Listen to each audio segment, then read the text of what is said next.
Nagtipo naman sa tapat ng Kamara ang ilang grupong nagsusulong sa panukalang Bangsamoro Basic Law o BBL.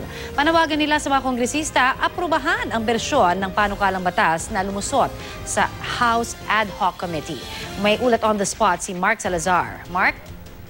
Connie, tinatawag nila ang kanilang mga sarili na solidarity groups ng iba't ibang Muslim groups na sumusuporta at nagtutulak ng pagpapasa ng Bangsamoro Basic Law at sa kanilang protesta ay pinapasalamatan nila unang-una ang 50 miyembro ng Ad Hoc Committee ng House na nagpasa ng nagbumoto ng yes para sa committee report na ngayong araw na ito ay alam naman nating isusponsora na ni Representative Rufus Rodriguez ang kanyang committee report para simulan na yung plenary debate.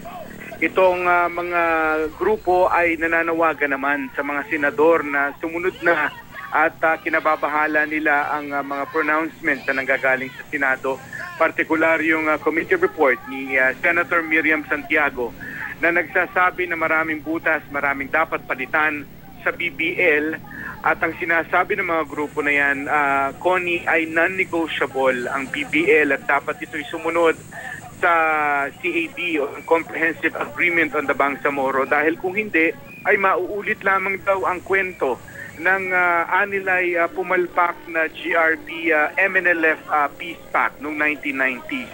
Kaya ito daw ating huling pagkakataon para sa kapayapaan na hindi raw nila susukuan.